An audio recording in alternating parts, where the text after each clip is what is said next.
नई दिल्ली। प्रधानमंत्री नरेंद्र मोदी ने उत्तर प्रदेश में ब्लॉक प्रमुखों के चुनाव में भाजपा की जीत पर पार्टी के सभी कार्यकर्ताओं को बधाई दी। इसके साथ ही प्रधानमंत्री मोदी ने उत्तर प्रदेश में योगी सरकार की नीतियों और योजनाओं की तारीफ भी की। उन्होंने कहा कि योगी सरकार की नीतियों और योजनाओं से जनता को जो लाभ मिला वह पार्टी की भारी जीत में परिलक्षित होता है। जम्मू कश्मीर सरकार ने आतंकी कनेक्शन और टेरर फंडिंग केस में ग्लोबल आतंकी सैयद सलाउद्दीन के दोनों बेटों सैयद शकील अहमद और सादिर यूसुफ समेत कुल 11 सरकारी कर्मचारियों को बर्खास्त कर दिया। बता दें कि शकील अहमद श्रीनगर के शेरे Kashmir institute of medical sciences में काम करते थे, वहीं शाहिद यूसुफ श्रीनगर में कृषि विभाग में काम करते थे।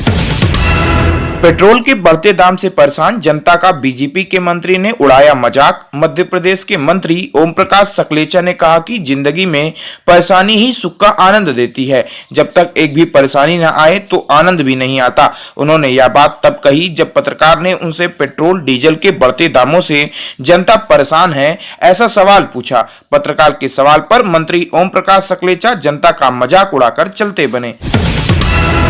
लखनऊ। उत्तर प्रदेश की योगी आदित्यनाथ सरकार द्वारा प्रस्तावित जनसंख्या नियंत्रण विधेयक के अनुसार उत्तर प्रदेश में अब 2 बच्चों की नीति का उल्लंघन करने वालों को स्थानीय निकाय चुनाव लड़ने, सरकारी नौकरियों के लिए आवेदन करने, पदोन्नति और किसी भी प्रकार की सरकारी सब्सिडी प्राप्त करने से वंचित कर दिया जाएगा। राज्य के विधि आयोग ने उत्तर प्रदेश जनसंख्या नियंत्रण, स्थिरीकरण एवं कल्याण विधेयक 2021 का प्रारूप तैयार कर लिया है। नई दिल्ली। कोविड-19 की वजह से राज्यों में लगे लॉकडाउन में ढील के बाद भारत में जून में ईंधन की मांग फिर से बढ़ गई। इससे पहले मई में 9 महीने में ईंधन की मांग सबसे कम रही थी। पेट्रोलियम और प्राकृतिक गैस मंत्रालय के पेट्रोलियम योजना और विश्लेषण प्रकोष्ठ ने इसकी जानकारी प्रदान की। नई दिल्ली। कोयला उत्पादन बढ़ाने के लक्ष्य के साथ शुरू हुई कोयला खदान नीलामी प्रक्रिया के तहत 19 खदानों के लिए कुल 34 बिड मिली।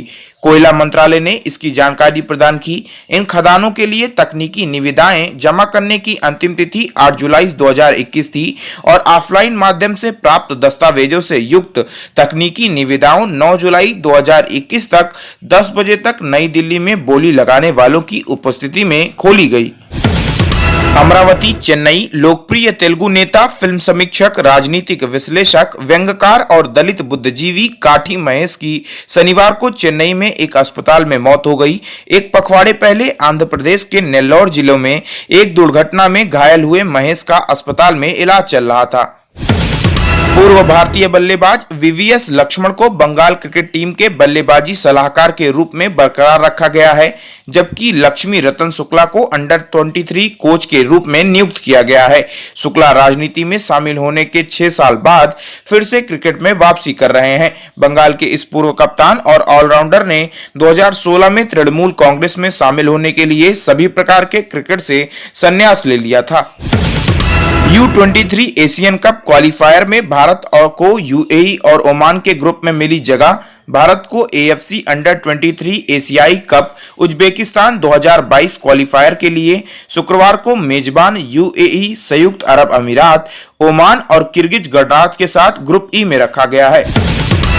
नई दिल्ली। प्रधानमंत्री नरेंद्र मोदी के शनिवार को अपने वियतनामी समकक्ष फाम मिन चिन के साथ बात की और उन्होंने कहा कि दोनों देशों की व्यापक रणनीतिक साझेदारी क्षेत्रीय स्थिरता, समृद्धि और विकास को बढ़ावा देने में योगदान दे सकती है। पीएम मोदी ने वियतनाम के पूर्व सुरक्षा अधिकारी और वहां की कम्युनिस्ट पार्टी के नेता चीन को प्रधानमंत्री बनने पर बधाई दी और विश्वास जताया कि उनके कुशल निर्देशन में दोनों देशों के बीच व्यापारिक सामरिक साझेदारी और भी मजबूत होगी।